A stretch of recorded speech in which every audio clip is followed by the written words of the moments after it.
All right. One player who was back in action this past weekend was Samuel Chukwueze after being out for 5 months. Yeah, 5 months he's been out. His last game was a game against Arsenal in the Europa League. But he's good to be back. He posted on his Instagram. It has been God all through. Feels good to be back.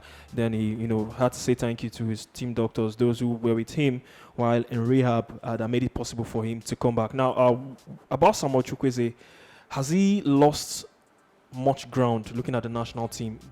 For me, I don't think the players who have played in his stead have done enough to say, okay, let's dislodge Samuel Chukwueze. I think if he's fit, he's showing to get into Gernot Rohr's team. I don't know what you make of the player Samuel Chukwueze. We don't have any natural left-footed natural winger for the Super Eagles. I can't remember any now. I don't know if I've forgotten one, but I can't remember any natural left-footed winger we have. Now he's back. He's showing to make the squad next November. I can guarantee that. Gernot Rohr is going to call him. But what do you make of this player? Do you think we've lost a lot of ground? And is Samuel Chukwueze, that key player for the Super Eagles that we'll be missing amongst all the wingers we have? Well, he's a key player. Okay, Samuel Chukwueze is a key player. I'm not going to sit here and tell you Samuel Chukwueze is not good enough to play in the Super Eagles. No. I think their standards have dropped very much. Samuel Chukwueze can leave. If you leave that long, and that's, again, the reason why I said earlier that what we have is quantity, not quality. Because if you leave the national team space that long, and we claim that, we have a lot of players, forward players, we have a lot of them, and nobody can bench you, can take your space. You just came back and played less than an hour in a game, and we already believe you're going to make the team. It tells you that the guys that are holding the fort are not good enough. That's the right word to use. It might hurt, when people hear this, people might feel like, what is he saying? Why would he say such a thing? Why would he say? But that's just the fact. Samson Sasa missed one pass against Cote d'Ivoire in the qualifiers of the World Cup in 1994. Just one pass. He was supposed to give Rashidi Akini just the same thing that Chidera Ejuke did, that everybody's celebrating. Osimhen was free. He didn't give him the ball.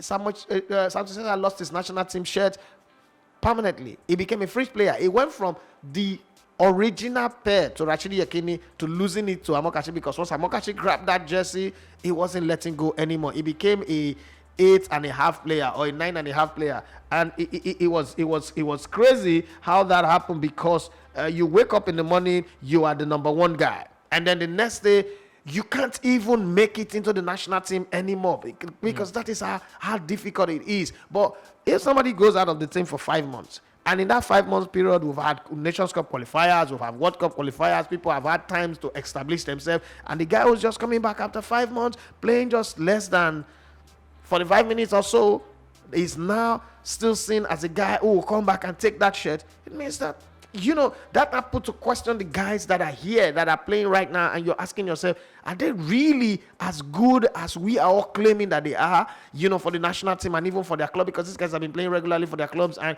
you see Moses Simon, you see Chidera Ejuke, who's gotten a place now, you got Samuel Kalu, you've got all of these guys playing wide, even, what's his name, Ahmed Musa, all of these guys playing, and all of a sudden the guy who, not like when he was here, he was really creating assists or scoring goals, but we believe he's going to make the team. It tells you something that what we have here is quantity, not quality. Because if we have quality, you lose your shirt, bros, it's going to take some time. It's going to take real time for you to find your place back. But hey, let's wish all of them the best. They say the more the merrier. It is when it is time to draw that 23-man list that Gernot Rohr would have the sweating headache that anybody can have. Because right now we're throwing everybody in. We have about, and the last count we'll have about 50 players to pick from. When that 23-man time will come, that's when the pressure will come, because the political side of coaching will come, the real desire to coach will also come, the tactical side, the technical side, everything will come to play, and it will be crazy. And then, after that, you will now offend a lot of people who will feel like, you didn't take me to the Nations Cup, I don't want to play your World Cup qualifiers again. And then, okay, the whole politics of going to the World Cup to boost your CV will also come, and then Gernot Rohr have to deal with that. We saw that with 2013. Stevie Keshi took a ragtag team to the Nations Cup, won the Nations Cup, but then the two people who really made it happen, the two guys who were key to making the Nations Cup come to Nigeria, Sondumba and Brani Deye, didn't make it to the World Cup. We went and brought in Shola Ameobi. Till this very day, if somebody had told me 2 months or 6 months to the World Cup that Shola Ameobi would ever wear his Nigerian jersey, I would swear that that's not going to happen. How they managed to bring Shola Ameobi to play for Nigeria, somebody needs to do a documentary and tell me. But funny enough, almost all the people that you're supposed to ask, they are all dying off. Stevie Keshi is gone. Ben Alaya just left. May God rest their souls. But I feel like there should be a national inquest. There should be a national inquiry.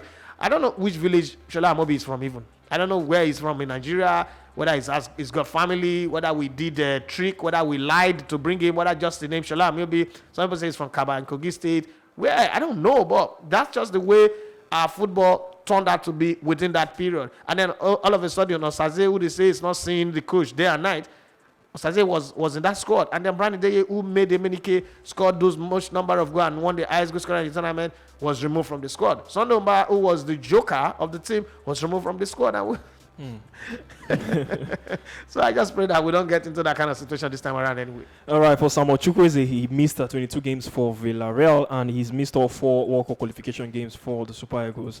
And his return is really a massive boost for both club and country. You are listening to Elegbete TV Radio.